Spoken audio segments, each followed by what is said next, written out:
everyone. My name is Deneen White, and I'm the host of the Coffee in the Greenroom podcast.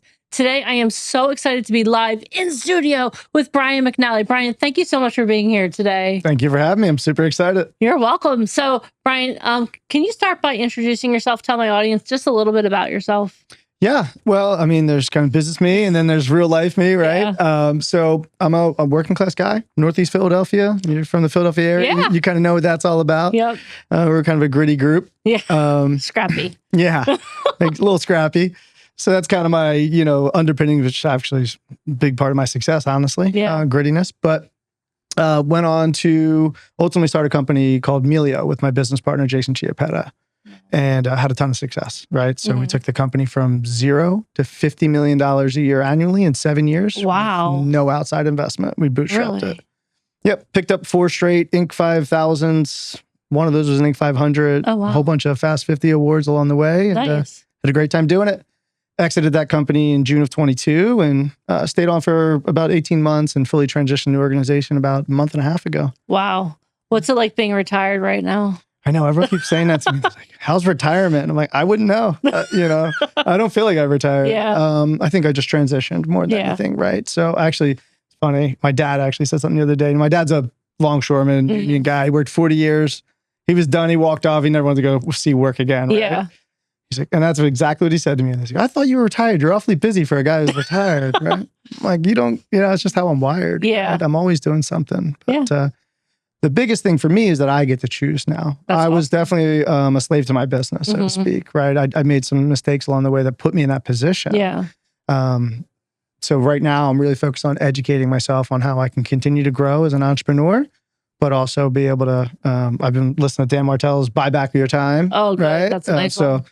That concept of being able to still be an entrepreneur, but have time for my physical activities, my parenting, my being a great husband, all those sort of things that I enjoy. That's awesome. So I love all of that because I think that so many times entrepreneurs we're like, oh my God, I worked like 80 hours. I remember my first part-time job, 40 hours. Like that's not a way to sustain life. No. And it's so refreshing to hear you say, okay, you know what? Like I'm buying back my time. I'm figuring out now, so many times people will give up their family, not give up their families, but they put their family on the back burner because I'm doing this for you. I'm doing this for you. So it's been really exciting seeing you transition to being more present as a father, being more present as a husband. So that's all really cool. So well, those are some key elements. I made those mistakes. Yeah. I certainly did. There was years there where, it's funny. I said I was doing it for them. Yeah. Which isn't true. Not at all. Actually. But I then blamed them for hindering me from doing it. Yeah. Right. I made that mistake with my wife and even my children. It's not directly, but in a lot of ways, I didn't value them for a while. Yeah. I felt like, oh man, I could be already doing this. The business would be so much further if I didn't have to stop and be dad and husband. Right. Yeah. Because I was so committed to what I was doing. I read Jocko Willink's Extreme Ownership. And in a way, it helped me become a better leader in business, but also with my family. Yeah. I recognized, what am I doing? If this was an employee who was, making it difficult for me, I would work with them. I'd coach them. I'd find a solution, right? Yeah. Instead of just blaming people, which isn't anything I do in business. But for some reason, I'm blaming my own family, right? Which is a hard pill to swallow, but hugely impactful for me. And once I did that, I was able to find that balance where I was still able to focus on my health. My business was still growing, but now I found fulfillment at home and happiness. And a lot of that had to do with just taking ownership of my own bullshit, frankly. Yeah. You know what I mean? Yeah. And just being honest with myself and my family about what we wanted to do and starting better communication on that front. And a big goal of mine was to become present. Because I was, luckily in my job, I didn't travel that much. Okay. It wasn't like one of those things where I was never home. I worked from home half the time. Yeah. But I wasn't really present. There's a big difference between being physically present and being present with your children, right? Yeah. And that's something that I'm solving for now. That's awesome. So one thing you're really proud of with your business is the culture that you built. Oh, yeah. And I think so many times businesses were so focused on the numbers, we're focused on this, we're focused on that. And a lot of times culture falls to the wayside a little bit. So can you talk about how did you build an amazing culture? Because I remember you and I had a conversation about when you exited your employees were like, "Oh my God, we're gonna miss you." They were sad that you were leaving. So many times when that transition happens, they're like, "Thank God, okay, let's move on." But that you didn't have that experience. So how did you build a culture where people were like, it's funny. It wasn't intentional at first. So, over the 8 years, I ended up ultimately running the business. I evolved a lot as a person, as a leader, and things like that. Educated myself quite a bit. Early on, I was the person that they would have been like, "Ding dong, the witch is dead. Like, get this guy out of here," right? Because I was so hard charging. Yeah. I'm not big on feelings. I don't believe they belong in business, right? We have a goal, we're going to do it. Yeah. It's ultimate meritocracy sort of environment. However, you start to evolve and learn and grow. And ultimately, the culture we created just came out of treating people the way that I would want to be treated. I just was novel idea. What type of company would I want to work for? What type of boss would I want to work under, right? What type of leader would I follow, right? And that's what started that, right? That's how we ended up doing it. And really, they came down a bunch of key things, right? One, as the leader, we kind of checked our ego at the door. It wasn't about right or wrong or me being a superstar or anything like that. We had a shared mission, which is a key component. Yeah. The entire organization, we made it known, hey, we want to be a $20 million company in 5 to 7 years. That's it. That was our North Star. Everything else, we kind of made annual goals, but they were irrelevant because they weren't big enough yet, right? Yeah. We had the target. That was it. And we just kept running. Yeah. So creating that shared mission, kind of checking our egos at the door and get my hands dirty with my team a little bit, right? Letting them know that I would be there for them if they needed me. And we really created a culture of accountability that way. Oh, wow. That's cool. So that, within our own teamwork, our teammates, it was a big thing. It was talked about all the time. You're accountable for delivering for the person next to you, not for your own numbers or for the business numbers, So a shared mission, a culture of accountability, checking our greed at the door a little bit too. As an owner, sometimes maybe you need to give up some money. Yeah. It's really easy to say, well, I paid you a good salary. Okay. Is that the same average salary that every other company is paying for that role? Oh, you did a market analysis? Great. Overpay your people. Yeah. Because you're going to attract the best people. Yeah. And they're going to run through brick walls for you. Yep. They're incentivized to stay there and they're happy. Right. So if you want the best people, pay them like they're the best people. Yeah. And take a little money out of your own pocket, because at the end of the day, my goal is to sell this company. Yeah. Not make, $100 extra this year on my, right? It's like, so if this is the end goal, how do I get there? How do I make it even faster? Yeah. I incentivize people to go harder. Right. And so really high commission structure, and we aligned compensation with variable compensation with everybody in the organization. We had a long-term incentive compensation plan where, based on their performance, they had the opportunity to earn when we sold the company. Oh, wow. That's cool. So they're part owners pretty much. If to a degree. Yeah. And if nothing else, they at least had bonus, right? So even our administrative staff, were tied to the overall company's performance. If the overall company hit their goals, they would get a bonus as well. Oh, wow. So not just our commissioned employees. That's pretty much unheard. Most of my life, I was in an admin role. So hearing that's amazing, because most times the admin staff is taken for granted a little bit. 100%, right? And if you really think about it, they're the glue holding everything together. Yeah. And our commission employees certainly stay late, take calls, do that thing. Well, we wanted our administrative staff to feel the same commitment and accountability to our clients, right? To our other team members. And so that was really important. So it's like, check ego and greed at the door, have a shared mission, align compensation, empower your people. People get fulfillment from having agency with what they do every day. They want to feel like they're part of it. If you're just dictating what needs to happen every day and not coming to your team for solutions, and I got news for you, they have better solutions than you do. Yes. They're doing it every day. Yep. I can't tell you how many times we had meetings and where there was a problem and we would just talk to the team. Yeah. Well, how do you think it needs to look, the process? And we're like, cut this out, cut that out. We don't need it. Okay, done. That's amazing. Give them that win, move it out of there, just move the roadblock quickly for them. Yeah. And that's what people want. They want a leader who's going to make their job easier and allow them to perform more. Yeah. And they want to feel like they're part of it. So once people have agency in it, they know they can be compensated well. We have a shared mission. And sometimes the compensation kind of goes away, because now it's about the mission and the people you're working with, because now you're really enjoying yourself every day, right? Yep. And our business is a grind. Staffing it's miserable, right? I mean, if you think about it, we sell the single most unreliable product on the planet, humans, right? You can't Six Sigma out that widget, right? No, I mean, you cannot. You get people working for you for 3 years, going out, working with clients, and they're rock stars. They're going through a divorce. Yeah. Now they're distracted. They're like, you can't fix that. You can only screen so much. I can't monitor everyone's life. So always problems and headaches. Every day was a new, challenge, and it's a very high stress environment. Mm-hmm. But because we had this model, we were in it together. Yeah. It was never that pointing at you or no, I can't help you out, or I'm not going to, we always picked up the slack for each other. So when you're talking about this, I'm a huge sports fan. So yeah, it's the ultimate team environment. Yeah, absolutely. Like I'm thinking like the Patriots, like in their heyday or something like that. Like everyone was in it to win it. And they all had a common goal. And I love that because I think so many times with businesses, again, it's like, there's not that sense of team. Right. It's like A plus B equals C, but like you do your thing. I love the team culture that you cultivated. And especially if you're in like a sales environment, that is not easy because salespeople are like, in general, it's hard to be a team player because you want to hit your numbers and all of that. So I love that you built that culture. And in our world, it's sales and recruiting. It's kind of two sides of the same coin, right?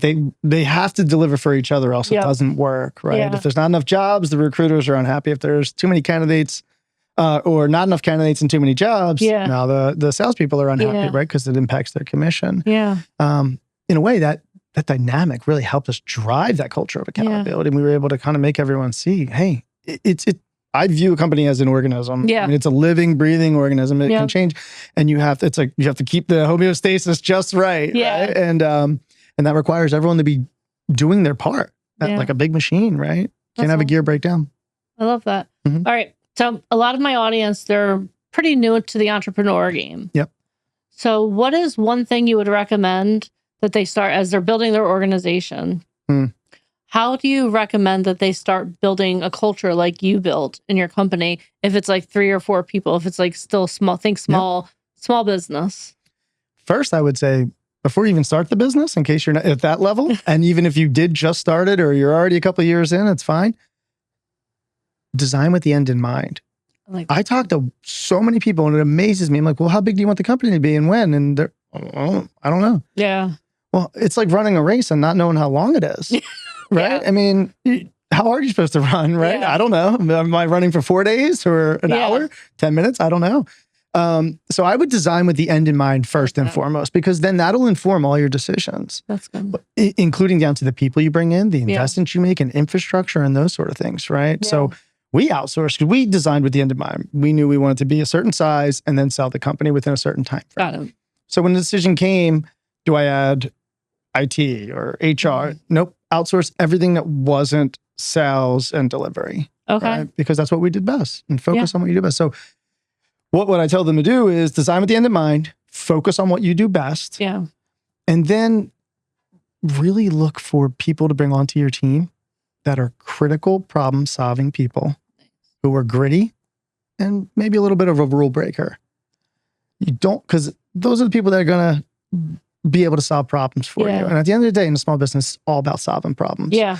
You can have all the best plans in the world. It's never, Mike Tyson has a saying, right? Everyone's got a plan until you get punched in the face. True. Very true. I have it a signed autographed Mike Tyson glove in my office, and my brother's an artist and he made this really cool sign. That's what it says on it, right? It's a reminder to me, like, don't overthink it. Start working. Yeah. Right. But more tactically, get your financial house in order. Yeah. Very important. One of the very smart things we did, we went through Q of E, which when we sold, which can be a nightmare with a private equity company, right? Mm-hmm. Not a single thing did they find. We ran our business so clean because that was our goal to sell it. We didn't do anything silly to it. And we brought in financial advisors, like consultants, early on, about like year 3, to make sure that our financial house was in order. And if you're a leader and you don't have good insight into your business, you're doomed to fail. And I think that was really helpful for us early on. It was something that most small business people don't do. Mm-hmm. The other thing we did was we chose a software that could grow with us. Okay. It was more than we needed at the time, and it was expensive, but we knew where we wanted to go. Yeah. And we needed that continuity. Yeah. And so often people kind of go through all these iterations of softwares, And what happened as we grew, we were able just to roll everything into it, back office. And it just kind of went with us. So we didn't have 19 different disparate systems we had to train people on. Everyone's singing off the same sheet of music. Nice. Yeah, they say if you fail to plan, you plan to fail. Yep.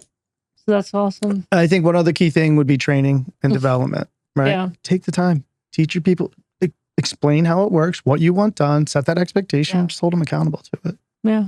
Yeah. That's awesome. All right. So, yeah. Thank you so much for all of that. That's amazing. Anyone listening, like, take the advice. Like, he's doing what you ultimately want to do. So definitely take that advice. So let's talk a little personal right now. Okay. So you're training for MMA. Yeah. I set a personal goal to do an amateur MMA fight later this year. And I'm 42. So not the smartest move, but I'm doing it. What made you decide to do that? Actually, during the pandemic, 2020, we had lost 50% of our business in 6 weeks. Oh my. So we're 5 years in. Mm-hmm. I mean, I think I'm on my rocket ship. We're seeing the goal, right? The goal was 20 million in 5 to 7 years. We were in year 5. We had done 10 million the year before, which was a doubling from where we were at. And we set our goals as a company on hitting 20 million that year. And we were in the very beginning of the year on pace to do what our run rate would have got us there. A few months into the year. Then the world shut down. The world happens. Yes, we're in healthcare. Hospitals no longer taking patients, right? All that stopped. They don't have a need for us. I've got hundreds of people working all over the country.